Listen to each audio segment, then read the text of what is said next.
Hello everyone, welcome to coding for Dev. तो आज की वीडियो में आपको बताऊंगा iterator and the iterator protocol ये क्या होते हैं। तो ये दोनों जावास्क्रिप्ट में होते हैं। आज मैं इसको आपको डिटेल में बताऊंगा। जो इटरेटर होता है एक वो ऑब्जेक्ट होता है जो अलाउ करता है एक लूप को लूप करने के लिए, इटरेट करने के लिए एक अरे, स्ट्रिंग और मैप्स पे on one item at a time. Okay, तो एक ऑब्जेक्ट होता है, वो एक इटरेटर होता है और उसकी जो मेथड नेम होता है उसको बोलते हैं हम नेक्स्ट।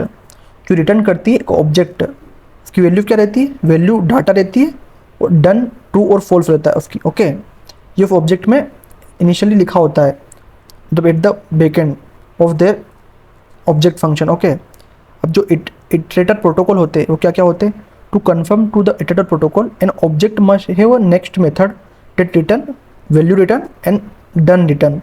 द वैल्यू क्या रहती है उसकी, the current value is being iterated, मतलब कि उसकी वैल्यू इटरेट हुई है, जो इटरेट होके आई है। और डन मतलब अगर वो इटरेशन कंप्लीट हुआ है, फॉल्स अगर इटरेशन कंप्लीट नहीं हुआ है। तो ये दो रहते हैं हमारे इटरेटेड प्रोटोकॉल में, ये दो मेन प्रॉपर्टी देती है। ओके, अगर मैं आपको एक एग्जांपल बताऊं मैनुअल इटरेटर का, तो जैसे हमने एक इंडेक्स बनाया, उसमें हमने नेक्स्ट फंक्शन, नेक्स्ट का यूज़ करा है फंक्शन में, फिर हमने उसको इंडेक्स की उसकी लेंथ से छोटी रखी, अरे की लेंथ पे।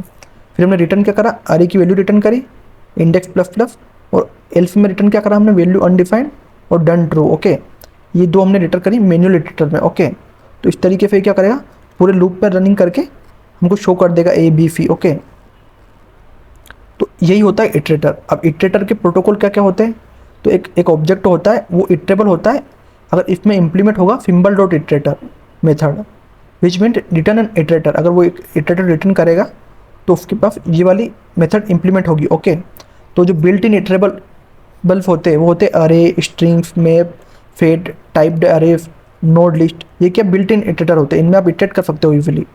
ओके, तो जो एग्जांपल बता रहा हूँ आपको मैं अरे इटरेटर का, तो हमारे पास एक अरे है, उसमें हमने इटरेटर नाम की एक वेरिएबल बनाया, उसमें हमने क्या इटरेट करा उसको सिंबल डॉट इटरेटर से। ओके, तो अब अगर हम कंसोल करेंगे इटरेटर डॉट नेक्स्ट, तो हमें क्या आ जाएगा, उसकी वैल्यू आ जाएगी अरे की। अगर हम उसको एक और बार करेंगे तो उसकी जितनी भी वैल्यू फिर धीरे धीरे शो होगी। ओके, तो अरे पे क्या कर रही है, इटरेट कर रही है। अब इसको हम सेम किस तरीके से यूज़ कर सकते हैं, हम इसको फॉर ऑफ लूप से भी यूज़ कर सकते हैं। इंटरनली हम फॉर ऑफ लूप से इसको यूज़ करते हैं। जैसे आपने एक स्ट्रिंग बनाया, अभी आपने कैरेक्टर को एवं स्ट्रिंग वेरिएबल रखा और आपने कंसोल करा कैरेक्टर को, तो उसकी जो भी वैल्यू है कैरेक्टर की वो प्रिंट हो जाएगी एक एक इटरेट होके। ओके, तो जो फॉर ऑफ लूप है वो ऑटोमेटिकली कॉल कर देता है सिंबल डॉट इटरेटर को इंटरनली, और जो मेथड है वो रिपीटेडली कॉल करती है नेक्स्ट मेथड को ऑटोमेटिकली। तो जो कस्टम इटरेटेबल ऑब्जेक्ट होते हैं हमारे, उसमें क्या होता है, ऑब्जेक्ट हम डिफाइन करते हैं सिंबल डॉट इटरेटर, हमने डिफाइन करा और देन उसको रन करा। मतलब ये हमारी इंटरनली मेथड होती है, ये मेथड रन करती है कि वो इंडेक्स चेक करता है, उसकी वैल्यू चेक करता है, फिर वो दिस डाटा बाइंडिंग होती है, फिर वो रिटर्न करता है। ओके, तो ये थी हमारी, ये वीडियो था हमारा इटरेटर के ऊपर और इटरेटर प्रोटोकॉल्स के ऊपर।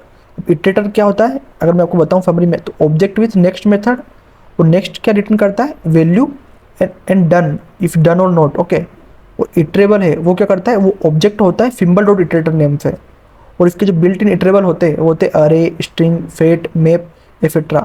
और जो फॉर ऑफ लूप होता है वो ऑटोमेटिकली इटरेटर प्रोटोकॉल को कॉल कर देता है। ओके, और जो कस्टम इटरेटेबल होते हैं वो क्या होते हैं, डिफाइन सिंबल डॉट इटरेटर, जो कि मैन्युअली हम करते हैं, ये कस्टम इटरेबल होता है।